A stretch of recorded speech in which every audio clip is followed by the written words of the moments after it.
लक्ष्मणो दक्षिणे यस्य वामे तु जनकात्मजा पुरतो मारुतिर्यस्य तं वन्दे रघुनन्दनम् वेदान्तार्थतदाभास क्षीरनीरविवेकिनं नमामि भगवत्पादं परहंसधुरन्धरम्।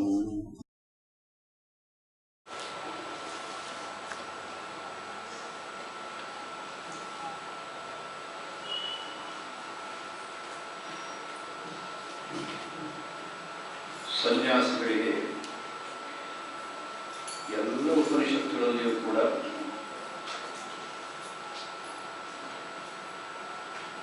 ಯಾವುದೇ ಕರ್ಮವನ್ನು ಮಾಡುವ ಅಂತಲೇ ಉಪದೇಶವನ್ನು ಮಾಡುತ್ತಾರೆ. ನಾವನ್ನು ಕಾಣಬಹುದು. ಪ್ರಾರಬ್ಧ ಕರ್ಮವನ್ನು ಅನುಭವಿಸುವುದಕ್ಕೆ ಎಷ್ಟು ಬೇಕು ಅಷ್ಟು ಮಾತ್ರ ಕರ್ಮವನ್ನು ಮಾಡುವುದಕ್ಕೆ ಅವಕಾಶವನ್ನು ಕೊಟ್ಟಿದೆ ಉಪನಿಷತ್ತು. ವ್ಯಾಸ ಮಹರ್ಷಿಗಳು ಅದನ್ನು ಬಿಡಿಸಿ ಬಿಡಿಸಿ ನಮಗೆ ಉಪದೇಶವನ್ನು ಮಾಡ್ತಾರೆ. ಒಂದು ಉಪದೇಶದಲ್ಲಿ ಹೀಗೆ ಹೇಳ್ತಾರೆ, ಸರ್ಪದ ಉದಾಹರಣೆಯನ್ನು ಕೊಡ್ತಾರೆ ವ್ಯಾಸ ಮಹರ್ಷಿಗಳು. ಹೇಗಿರಬೇಕು ಸನ್ಯಾಸಿಗಳು ಅಂತಂದರೆ ಸರ್ಪದಂತಿರಬೇಕು ಅಂತ ಉದಾಹರಣೆ. ಏನು ಸರ್ಪದ ವಿಶೇಷ ಅಂತಂದರೆ, ಸರ್ಪ ನಮಗೆಲ್ಲ ಗೊತ್ತಿರುವಂತೆ ಅದು ಸ್ವಂತ ಮನೆ ಅಂತ ಕಟ್ಕೊಳ್ಳೋದಿಲ್ಲ. ಯಾವುದೋ ಒಂದು ಗಿಡದಲ್ಲಿ ನುಗ್ಗಿ ಆಶ್ರಯ ಪಡ್ಕೊಳ್ಳುತ್ತೆ, ಇಲ್ಲ ಗೆದ್ದಲು ಕಟ್ಟಿದ ಹುತ್ತದಲ್ಲಿ ಉಳ್ಕೊಳ್ಳುತ್ತೆ. ಸುಮ್ಮನೆ ಅದು ಸ್ವಂತದ್ದು ಇಲ್ಲ, ಬಾಡಿಗೆ ಇದ್ದು ಇಲ್ಲ, ಎರಡೂ ಇಲ್ಲ. ಅದು ಬೇರೆ ಹೋಗಿ ಕೂತ್ಕೊಂಡ್ರೆ ಗಟ್ಟಿ ಅದರದ್ದೇ ಮನೆ ಅಂತ ಮತ್ತೆ ಅದರಲ್ಲಿ ಕಾರಣದಕ್ಕೂ ಆಗೋದಿಲ್ಲ. ಆ ಥರದ ಪ್ರವೃತ್ತಿ ಅದರದ್ದು ಆ ಸರ್ಪದ್ದು. ವ್ಯಾಸ ಆ ಅರ್ಥದಲ್ಲಿ ಹೇಳ್ತಿಲ್ಲ. ವ್ಯಾಸ ಹೇಳ್ತಾರೆ, ಸರ್ಪ ಪರಕೃತಂ ವೇಶ್ಮ ಪ್ರವಿಶ್ಯ ಸುಖ ಮೇಧತೆ. ಆನಂದವಾಗಿರುತ್ತೆ. ಕಷ್ಟಪಟ್ಟಿದ್ಯಾರೋ ಬೇರೆ ತಾನೆ, ಅಲ್ಲಿ ಹೋಗಿ ಕೂತ್ಕೊಳ್ಳೋದಕ್ಕೆ ಆನಂದವಿದೆ, ದುಃಖ ಇನ್ನಾಗೋದಕ್ಕೆ ಸಾಧ್ಯ.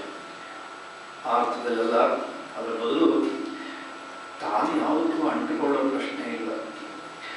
ಅದರರ್ಥ ಅಲ್ಲಿ ಹೋಗಿ ಬೇಕು ಅಂತ ಉಪದೇಶ ಅಂತ ನಾವ್ಯಾರು ಭಾವಿಸಬಾರದು. ಸನ್ಯಾಸಿಗೆ ಹಾಗೂ ಇಲ್ಲ. ಒಂದು ವೇಳೆ ಪ್ರಾರಬ್ಧವನ್ನು ಅನುಭವಿಸುವುದಕ್ಕೆ ಬೇಕು ಅಂತಂದರೆ, ಇಲ್ಲ ಅಂದರೆ ಭಗವತ್ಪಾದ ಹೇಳಿದಂತೆ ತರುತಲ ವಾಸ ಅಷ್ಟೇ ಸನ್ಯಾಸಿಗಳಿಗೆ. ಹೇಳ್ತಾರೆ, ಗೃಹಾರಂಭೋ ಹಿ ದುಃಖಾಯ. ಈಗೆಲ್ಲ ಬಿಟ್ಟು ಬಂದ ಮೇಲೆ ಮತ್ತೊಂದು ಹೊಸ ಬಿಲ್ಡಿಂಗ್ ಕಟ್ಕೊಳ್ತೇನೆ, ಬೇಕಾಗುತ್ತೆ ಅಂಥದ್ದು ಏನಾದ್ರು ಆರಂಭ ಮಾಡಿದ್ದೇವೆ, ಅದು ದುಃಖ ಕಟ್ಟಿಟ್ಟಿದ್ದು ದುಃಖವನ್ನುಂಟು ಮಾಡುತ್ತೇವೆ. ನ ಸುಖಾಯ ಕದಾಚ, ಎಂದೂ ಕೂಡ ಸುಖವನ್ನುಂಟು ಮಾಡೋದಿಲ್ಲ. ಸನ್ಯಾಸಿ ಆದರೂ ಏನು ಮಾಡಬೇಕು ಅಂದರೆ, ಸರ್ಪದಂತೆ ಬೇಕು ಅಂದರೆ ಯಾರಾದರೂ ಕರೆದರೆ ಬೇಕು ಅಂತ ಅವರಿಗೆ ಅನಿಸಿದರೆ ಹೋಗಿ ಉಳ್ಕೊಳ್ಳೋದು. ಇಲ್ಲ ಅಂದರೆ ಮುಂದಕ್ಕೆ ಹೋಗ್ತಾ ಒಂದಾಗಲಿ ಯಾಕಂದಷ್ಟು ದೇವಸ್ಥಾನಗಳಿವೆ, ಛತ್ರಗಳಿವೆ, ಅಂಥದ್ದನ್ನು ಉಪಯೋಗ ಮಾಡ್ಕೊಂಡು ಹೋಗಿ. ಯಾವುದಿಲ್ಲಾದರೂ ಮರಗಳಂತೂ ಇದ್ದೇ ಇದ್ದಾವೆ, ಅದಕ್ಕೆ ಯಾವ ತೊಂದರೆ ಇಲ್ಲ, ಅದಕ್ಕೆ ಯಾರು ಕೇಳಬೇಕಾದ್ರೆ ಇಲ್ಲ. ಅಷ್ಟೇ ಸನ್ಯಾಸಿಗೆ ಹೇಳಿ. ಭಗವತ್ಪಾದರು ಭಗವದ್ಗೀತೆ ಭಾಷ್ಯವನ್ನು ಬರಬೇಕಾದ್ರೆ ಅನಿಕೇತಃ ಅಂತ ಭಗವಂತ. ಅನಿಕೇತಃ ಸನ್ಯಾಸಿಗಳ ನಿಕೇತ ಆಶ್ರಯ, ನಿಕೇತನಕ್ಕೆ ಆಶ್ರಯ ಅಂತ ಬರ್ತಾರೆ. ಯಾವುದೇ ಆಶ್ರಯದ ಅಪೇಕ್ಷೆ ಸನ್ಯಾಸಿಯಾಗಿ ಇರಬಾರದು. ಶುಚಿ ದಕ್ಷ ಅನಿಕೇತಃ ಮೊದಲಾದ ಗುಣಗಳನ್ನು ಹೇಳ್ತಾರೆ. ಅನಿಕೇತ ಅಂತ ಹೇಳೋದಕ್ಕೆ ಭಗವತ್ಪಾದರು ಆಗಿ ತಿಳಿಸುತ್ತಾರೆ ಭಾಷ್ಯವನ್ನು.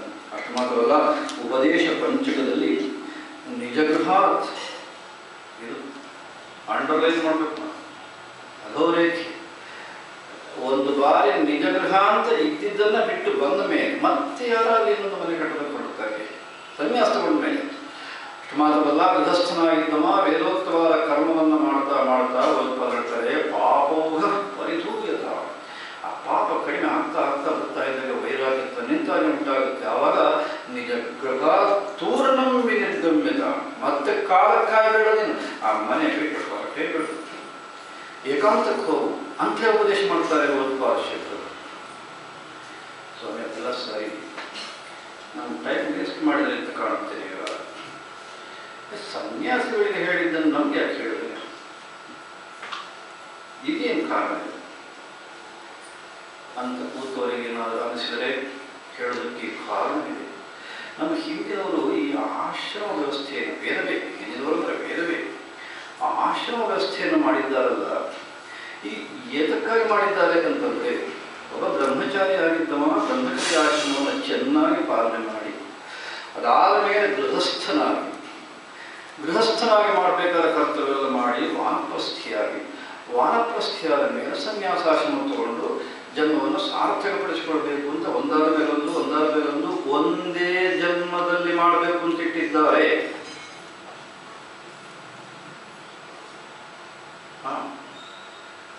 ನಾವು ಏನು ಮಾಡ್ಕೊಂಡಿದ್ದೇವೆ ಅಂದರೆ ಬ್ರಹ್ಮಚರ್ಯ ಮುಗೀತು, ಗೃಹಸ್ಥ ಅಲ್ಲಿಗೆ ಮುಗೀತು, ಎರಡೇ ವ್ಯವಸ್ಥೆ ಮಾಡಿದ್ದು. ಅದಾದಮೇಲೆ ಮತ್ತೆ ಮುಂದಕ್ಕೆ ಬಾ ಕೊನೆ ಸಾರ್ಥಕತೆಯನ್ನು ಕಾಣು ಅಂತ ಇಟ್ಟಿರೋದ್ರಿಂದ ಸನ್ಯಾಸಿಗಳಿಗೆ ಹೇಳಿದ್ದು ಗೃಹಸ್ಥರಾದ ನಮಗೆ ಯಾತಕ್ಕೆ ಅಂತಂದರೆ ನಾವು ಜನ್ಮವನ್ನು ಸಾರ್ಥಕ ಮಾಡಿಕೊಳ್ಳೋದಕ್ಕೆ ಸನ್ಯಾಸ ತಗೊಳ್ಳೇಬೇಕು. ಯಾರು ಭಯಪಡಬೇಡಿ, ಇವತ್ತಲ್ಲ ನಾಳೆ ಆಗೋದು ಆ ಭಾವ ಬರಲೇಬೇಕು, ಆವಾಗಲೇ ಆನಂದ ಇರೋದು. ಅದಕ್ಕಾಗಿ ನಮ್ಮ ಹಿಂದಿನವರು ಎಲ್ಲ ಉಪದೇಶವನ್ನು ಮಾಡಿದ್ದಾರೆ. ಅದು ಸನ್ಯಾಸಿಗಳಿಗೆ ಹೇಳಿದ ಉಪದೇಶ ನಮಗೆ ಅದಕ್ಕೆ ಇದು ಒಂದು. ಎರಡನೇದು, ಒಂದು ವೇಳೆ ಅಷ್ಟಾಗದೇ ಇದ್ದರೂ ಕೂಡ ಈ ಉಪದೇಶ ನಮಗೆ ಯಾತಕ್ಕೆ ಅಂತಂದರೆ ನಾವು ಇರುವ ಮನೆ ನಮ್ಮ ಈಗೆಲ್ಲ ಹಿಡ್ಕೊಂಡಿದ್ದೇವಲ್ಲ, ಗಂಟು ಕಟ್ಕೊಂಡಿದ್ದೇವಲ್ಲ, ಸ್ವಲ್ಪವಾದರೂ ಆ ಮೋಹ ಅನ್ನೋದು ಸಡಿಲವಾಗಿ ಆ ಆಶ್ರಮದಲ್ಲಿ ಯಾರು ನೆಮ್ಮದಿ ಸಿಗಲಿ, ಗೃಹಸ್ಥಾಶ್ರಮದಲ್ಲಿ ಯಾರು ನೆಮ್ಮದಿ ಬೇಕಲ್ಲ, ಚೆನ್ನಾಗಿ ಅಂಟಿಕೊಂಡು ಬಿಟ್ಟರೆ ಅದು ಹೇಗೆ ನೆಮ್ಮದಿ ಇರೋದಕ್ಕೆ ಸಾಧ್ಯ? ಆ ನೆಮ್ಮದಿ ಬೇಕು ಅಂತಂದರೆ ಸ್ವಲ್ಪ ಮಟ್ಟಿಗಾದರೂ ಈ ಮೋಹಾದಿಗಳನ್ನು ನಾವು ಕಡಿಮೆ ಮಾಡಲೇಬೇಕು. ಸನ್ಯಾಸಿಗಳು ಎಷ್ಟು ಮಾಡದೇ ಇದ್ದರೂ ಕೂಡ ಅದಕ್ಕಾದರೂ ಈ ಗುರಿ ಬೇಕೇ ಬೇಕು. ಆಶ್ರಮದಿಂದ ಆಶ್ರಮಕ್ಕೆ ಹೋಗೋದಕ್ಕಾದ್ರೂ ನಮಗೆ ಈ ಗುರಿ ಬೇಕು, ನಮ್ಮ ಆಶ್ರಮವನ್ನು ಚೆನ್ನಾಗಿ ಮಾಡೋದಕ್ಕಾದ್ರೂ ಇದು ಬೇಕೇ ಬೇಕು. ಪಾರ್ವತೀ ಪತಯೇ ಸೀತಾಕಾಂತ ಸ್ಮರಣಂ. ಯೋ ವೇದ